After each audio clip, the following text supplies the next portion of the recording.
Hello students, today we will discuss about Ohm's law. Ohm's law is given by a German physicist Georg Simon Ohms.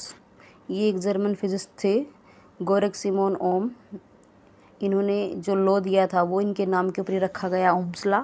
इनका जन्म 1787 में और उनकी मृत्यु 1854 में हुई थी। इन्होंने 1827 में इस लॉ को दिया था।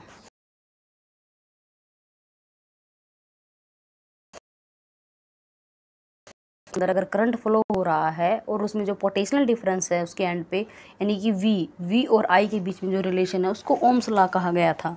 यानी इसके अकॉर्डिंग क्या था, अगर किसी भी कंडक्टर के अंदर हम पोटेंशियल डिफरेंस को बढ़ा देते हैं तो करंट डिफरेंस को कम करेंगे तो करंट भी कम फ्लो होगा। यानी कि जो हमारा पोटेंशियल डिफरेंस है जो वी डायरेक्टली प्रोपोर्शनल टू आई यानी करंट के बराबर है। अब आपकी बुक के अकॉर्डिंग देखिए, according to Ohm's law at constant temperature. हाँ, एक ये चीज़ ध्यान रखनी है कि टेम्परेचर कांस्टेंट होना चाहिए। अगर टेम्परेचर कांस्टेंट है तब यह वैल्यू वेरी नहीं कर पाएगी। कांस्टेंट टेम्परेचर होगा तब करंट जो फ्लो हो रहा है किसी कंडक्टर में वो डायरेक्टली प्रोपोर्शनल हो जाएगा पोटेंशियल डिफरेंस के, यानी कि I directly proportional to V या फिर V directly proportional to I. अब अगर जब हमें मैथमेटिकल कोई न्यूमेरिकल निकालना है तो हम डायरेक्टली प्रोपोर्शनल का सिंबल से वैल्यू नहीं निकाल पाते, इसलिए ये जो यहाँ पर हमारा डायरेक्टली प्रोपोर्शनल का निशान है इसकी जगह हम एक कांस्टेंट रख देते हैं, वो है आर। फिर ये हमारे पास कैसे हो जाएगा, v इज इक्वल टू उस डायरेक्टली प्रोपोर्शनल की जगह आ गया हमारा आर और मल्टीप्लाई आई था इसके साथ। तो ये हमारा हो गया ओम्स लॉ। अब यहाँ से हम मैथमेटिकल में आर की वैल्यू निकालना चाहे तो हम आर की निकाल सकते हैं, R is equal to I by V हो जाएगा। और अगर v की निकालनी है तो ये आर आई है। अगर यहाँ से करंट की वैल्यू निकालनी है तो हमारे पास v बाई आर हो जाएगा। यानी इस फॉर्मूले से हम ये तीनों वैल्यू निकाल सकते हैं। अब जो ये v क्या है, पोटेंशियल डिफरेंस है, I क्या है, करंट है, R क्या है, रेजिस्टेंस है। और अब इसके अकॉर्डिंग अगर हम इस टर्म के अकॉर्डिंग देखें कि R क्या होता है, ये रेशियो है किसके बीच में, पोटेंशियल डिफरेंस और करंट के बीच में एक रेशियो निकाल दिया गया है। यानी कि या फिर करंट किसके बराबर हो जाएगा, V बाई आर। हम कोई भी वैल्यू निकालनी है तो इससे निकाल सकते हैं। अब इसके अकॉर्डिंग हम क्या कह सकते हैं, जो करंट है वो डायरेक्टली प्रोपोर्शनल पोटेंशियल डिफरेंस के और करंट इनवर्सली प्रोपोर्शनल किसकी है, रेजिस्टेंस के। एक चीज़ देखिए यहाँ पर, I directly proportional to V और I inversely proportional to R. अगर हमें इसको डायरेक्टली लिखना है आर को तो हम डायरेक्टली लिखेंगे तो 1/r हो जाएगा। और जो अभी हमने लिख रखा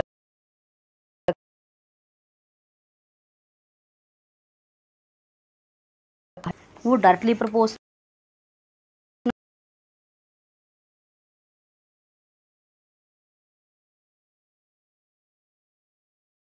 करंट और जो पोटेंशियल डिफरेंस का है, यानी कि I directly proportional to V. अब ये कह रहा है कि तो potential difference across the end conductor is double. अगर हमने डबल कर दिया पोटेंशियल डिफरेंस, यहाँ पर अगर हमने 2 कर दिया तो ये जो करंट होगा फ्लोइंग थ्रू आल्सो डबल, तो ये जो करंट है ये भी 2 हो जाएगा। इट मीन्स ये इसके डायरेक्टली प्रोपोर्शनल है। अगर हम पोटेंशियल डिफरेंस को हाफ कर देते हैं, अगर ये 1/v कर दिया तो हमारे पास जो करंट था वो भी 1/i यानी कि हाफ हो जाएगा, 1/2 वोल्ट और ये भी 1/2 I current. It means potential difference across the end conductor is double, the current flowing through also double, and if potential difference is half, the current is also halved.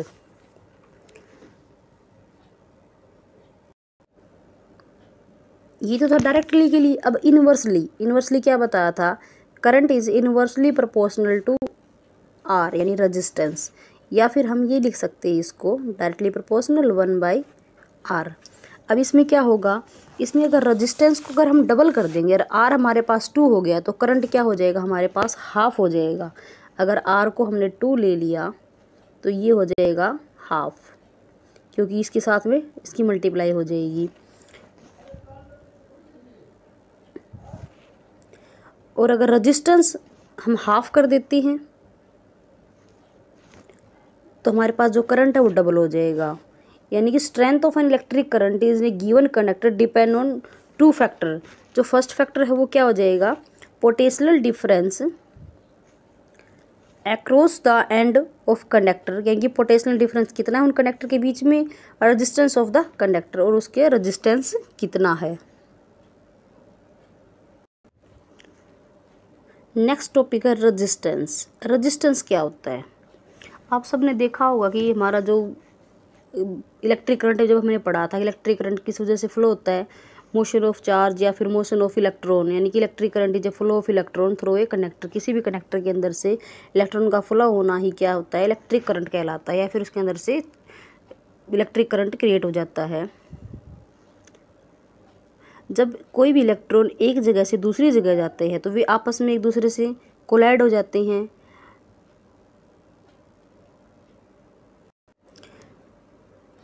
यानी किसी connector के अंदर जब electron flow होते हैं तो वो आपस में किसी आयन से या किसी एटम से टकरा जाते हैं।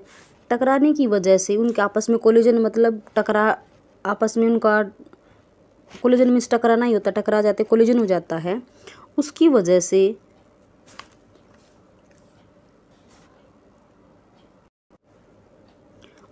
जो कनेक्टर होता है उसके अंदर जो इलेक्ट्रॉन मूव हो रहे हैं उसके अंदर कुछ कोलिजन के कारण रुकावट आ जाती है, यानी कि जो रुकावट आती है उसकी वजह से करंट फ्लो नहीं हो पाता।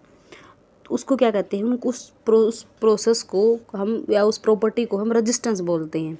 इसलिए जो डेफिनेशन होगी रेजिस्टेंस की वो क्या कहलाएगी, the property of conductor due to which it oppose the flow of current through it is called resistance. किसी कनेक्टर के अंदर जो इलेक्ट्रॉन फ्लो हो रहे हैं, करंट फ्लो हो रहा है, उसको रोका जाता है, यानी रोकने की कोशिश की जा रही है, या फिर वो रुक रहा है किसी वजह से, तो उसको रेजिस्टेंस बोलते हैं। यानी फ्लो ऑफ करंट को रोकने की इस प्रॉपर्टी को हम रेजिस्टेंस कहेंगे। और जब न्यूमेरिकली हम इसको शो करते हैं R is equal to V by I, ये भी हमने किया था ओम्स लॉ के अकॉर्डिंग।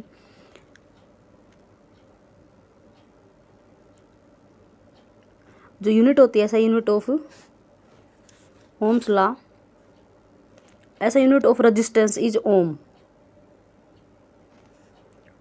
OHM। ये जो ऐसा यूनिट होती है रेजिस्टेंस की, और इसको ओमेगा से डिनोट करते हैं। ओमेगा को हम मैथमेटिकल में ऐसे लिखते हैं, ये होता है ओमेगा, ये सिंबल है ओम्स का।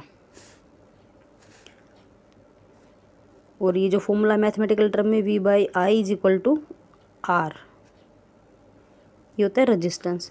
अब एक क्वेश्चन बार बार आया, आपने देखा होगा, अगर हमें जैसे कि 1 वोल्ट की वैल्यू निकालनी थी, 1 एम्पियर निकाला था, 1 कूलम्स निकाला था, ऐसे अगर 1 ओम की वैल्यू निकालनी है तो क्या होगा, 1 ओम किसके इक्वल हो जाएगा, 1 ohm is the resistance of a connector such that where a potential difference of 1 volt. अगर 1 वोल्ट का पोटेंशियल डिफरेंस अप्लाई हो रहा है किसी करंट कंडक्टर के अंदर और उसमें 1 एम्पियर का करंट फ्लो होगा, उसको क्या बोला जाएगा, 1 ओम। यानी 1 volt is equal to 1 ampere. तो वोल्ट बाई एम्पियर क्या होता है, ओम्स, ये इसकी यूनिट होती है।